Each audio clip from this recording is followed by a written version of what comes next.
All right. So I'm very happy to be here today with Ashton Wood from DV Safe Phones. I didn't meet, we kind of came across each other about a year ago when Ash started the work that he's doing now. Um, and I'm always on the lookout for anything that's related to assisting with issues around domestic violence and the types of issues that women are affected by very deeply. So I came across Ash and his work, and I was pretty excited. And of course, we both got very busy and went off doing our thing. And here we are back again today, reconnected. So I wanted to introduce you guys in my community to Ashton and what he does, the wonderful work that he does. So my name is Jane Sleight Leach. I'm the founder and lead facilitator of the Life 2 project here in Brisbane. And I'd like to introduce Ash to you. So Ash, tell us a bit about who you are, what you do, and why you got into this space. Thank you, Jane. Hi, I'm Ashton Wood. Look, I run a business. A lot of our clients are down in Melbourne. I'm based in Queensland. And with COVID, a lot of my travel stopped, like everyone's did. So the work didn't, but the travel did. So I had a whole lot of extra time on my hands and decided to clean up the house. I mean, what else do you do, right? So we've cleaned up the house and filled the car with goods to donate to charity. And this was in April 2020. And so car's full, ready to donate. And I was feeling a bit lazy and I went, I'll take it tomorrow. I can't be bothered today. So that night we had COVID lockdown here on the Sunshine Coast and all the retail shut. So I had a carload of goods and nowhere to take it. And I thought, well, someone's got to want this stuff.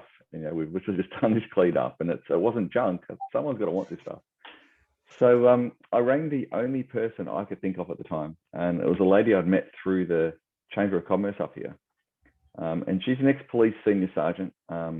She's living on the Sunshine Coast, but she's from New Zealand originally, been in the force for 20-something years over there.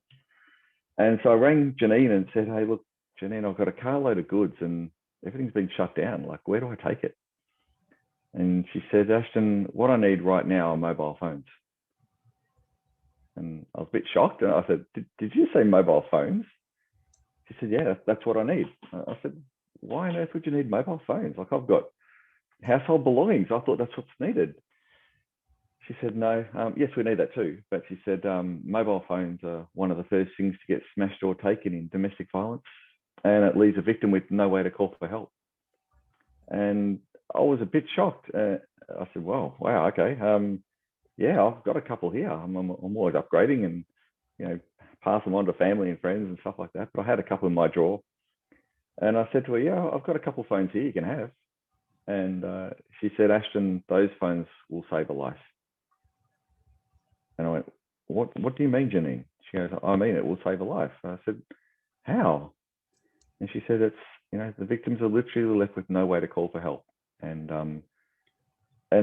I obviously lived under a rock and I'm asking stupid questions like, well, why don't they just leave? And she said, well, Ash, there's a whole lot of stuff that goes on. There's, you know, family, belongings, pets, kids, and a community they're already in. And then there's all this other, you know, you'll never make it by yourself sort of stuff going on. So she said, domestic violence victims return on average of 7 times. So she said, we need these phones so they can, you know, when they come for help, we can give them a phone, they can take it home and hide it in the cupboard. So not if, but when it happens again, they know they've got a phone that works. And yeah, I was shocked. And I said, wow, all right, leave it with me. So I called some business colleagues up here. I know a guy that runs a phone repair chain of stores. And because I was thinking, all right, I can get my friends to donate their phones to me. I can get, you know, I can do a social media campaign and get phones in, no worries. I thought, but hang on, how's this going to work? Because I don't want people to turn off my house with phones. So I rang Patrick King, who runs King IT, and I said, Patrick, look, I want to get phones in, and you're in all the major shopping centres. And under COVID, people were allowed to travel to their local shopping centre for their essential shopping.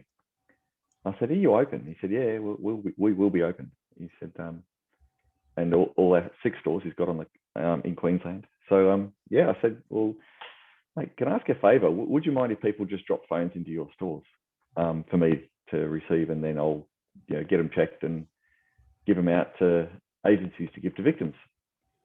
And he said, Ash, I repair phones, right? And I said, yeah, I know. And he said, well, not only can people drop them here, but we will check them as well. So so people started dropping phones into the King IT stores, and we ran it as a bit of a pilot. I rang a PR company as well and asked them to help, and they got us on all the news to sort of really make things happen locally here on the Sunshine Coast. But then we started getting phones posted. So I had a post office box as well that I was publishing, which I still am, so people can post phones to us. And I started getting phones arriving from all over Australia, and still do now. We get phones nearly every second day. I get more phones turn up, and a lot of them are coming in padded envelopes, and people don't even put their sender details, so I don't even know who they are. And they're sending me iPhones and Samsungs, and these are hundreds of dollars worth of phones with no return address. So it's just beautiful what people are doing. Yeah. So I then thought, okay, well, people are good enough to send phones, paying for postage cost up to me. I need to find a way to help people do this for nothing. So I rang Jeep. I've got a history with Jeep, and Jeep, the car brand, and said to them, look, I'm running this campaign, and it would be really helpful if people could drop phones to any Jeep dealership in Australia. And it would also be really helpful if you could pay for the cost of getting the phones to me. So they went away and came back and said, yeah, done. So every Jeep dealership in Australia now is receiving phones for us and paying for the cost of phones to get to us. So people who don't want to or can't pay for the postage to get phones here, just find their local Jeep dealer, and the phones will make their way up to us. That's amazing. And then, what we do is we check those phones, make sure they work. We can do simple repairs. So King IT have got stock of screens and batteries and things like that. So we're doing simple repairs. If the phone can't be used or it's really old, then it goes through the phone recycling program. So it won't end up in the trash. It'll get recycled the right way. But we're getting a lot of quality phones coming in. And the feedback I'm getting, which is really heartwarming from the agencies, is that the victims are receiving these phones and saying, wow, that's amazing. Thank you. We'll take this home and hide it. When do you need it back? And the agency is saying, we don't need them back. And that's the way we've done this, is these phones are for the victims to take home and hide. And once they're out of that crisis and they've got the help they need and the support they've needed, this phone becomes their everyday phone. And quite often I'm told it's better than the phone they already use. Because we are getting some really quality phones in. And so we just box them up in boxes of 5, 10 at a time, and agencies all around Australia are telling us they need another batch, so we'll just post them another batch of phones, and off they go. So we don't know who gets them in the end. We leave that up to the agencies. Yeah.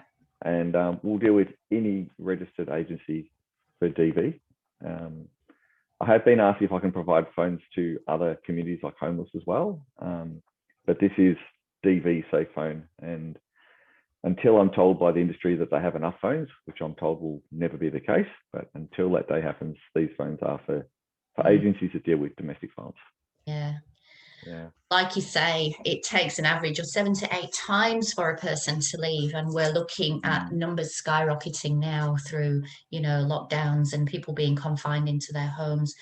I think the last time I looked, the projected figures are there's been a rise in reports of up to 28% higher than they already were, which was at just crisis levels.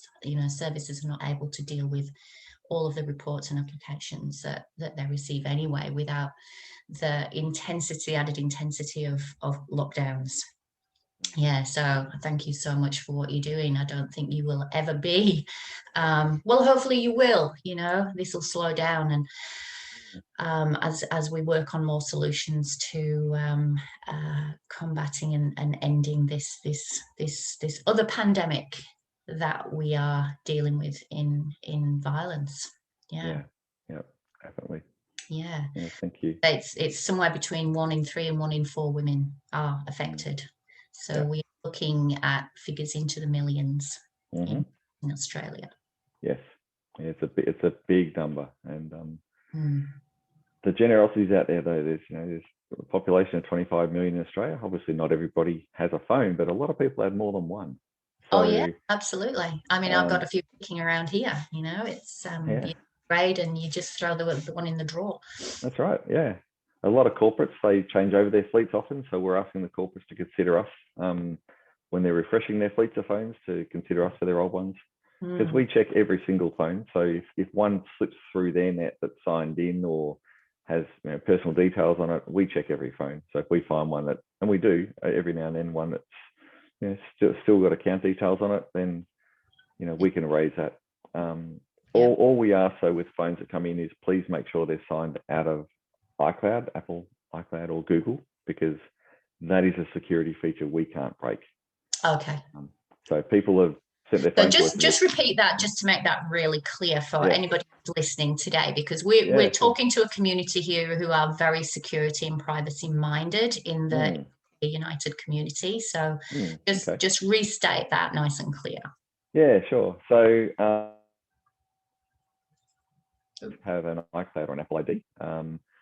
And that Apple ID is a security feature of Apple to stop people stealing phones, basically. And if we get a phone that's signed in that arrives, we cannot break that. I mean, there's things called jailbreaking you can do, but then if you ever upgrade the phone, it goes back to that old state. So we won't do that.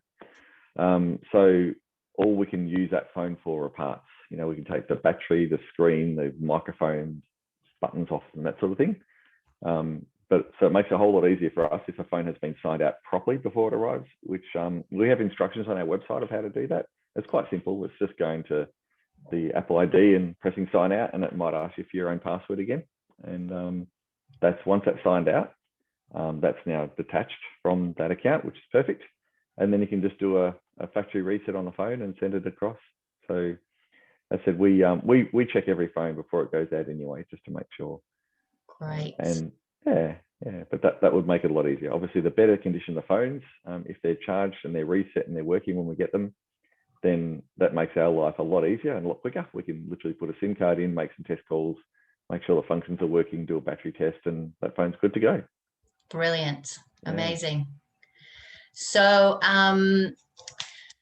we are speaking directly to the Clear United community here. So we have hundreds, probably thousands of people across Australia who are switching over from their traditional Apples and Android phones, whatever they may be, into this Clear United system, which is it's a closed system. It's decentralized and encrypted.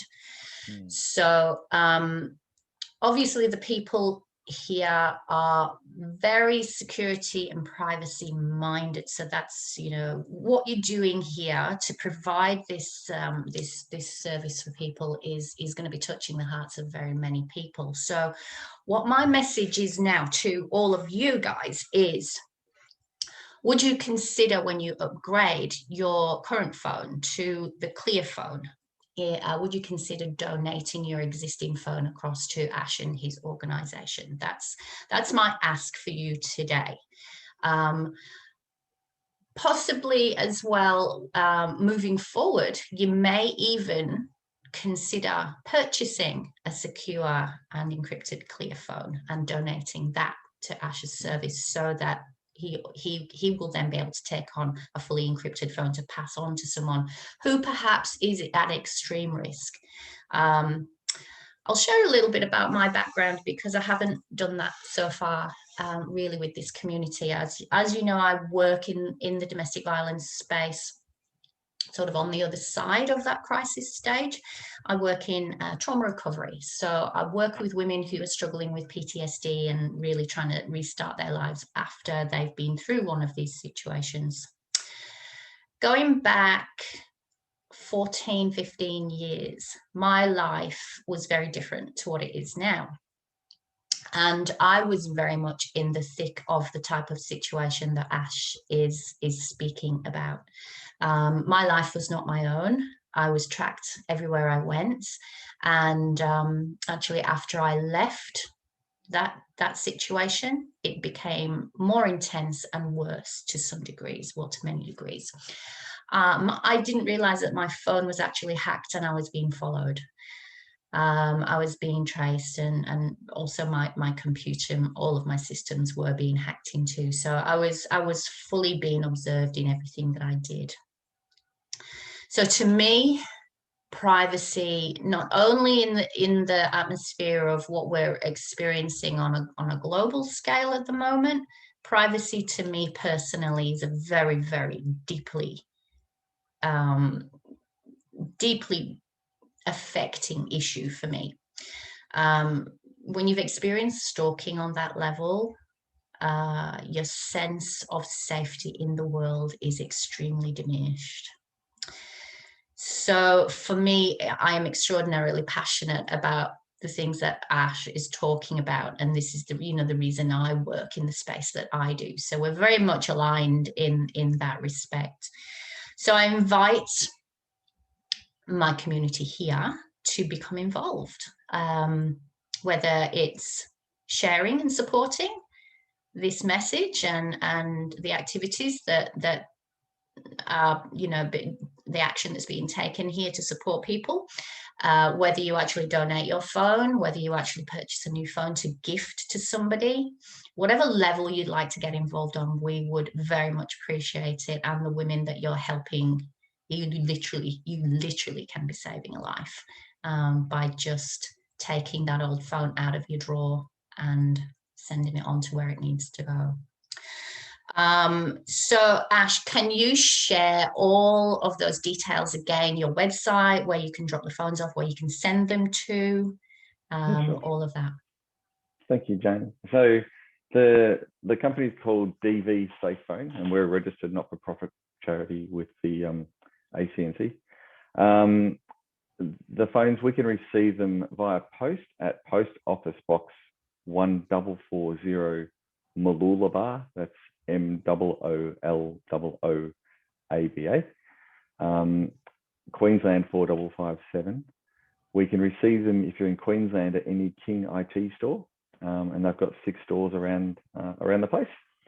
And we can receive them at any Jeep dealership in Australia. So if you just Google Jeep and look up their dealerships there, you can do a search. And there's about 65 dealerships around Australia. So lots of different places. There's certain police stations coming on board. So there's Logan, obviously. There's another one down that way, and there's about 3 or 4 up on Sunshine Coast now, and they're slowly coming on board.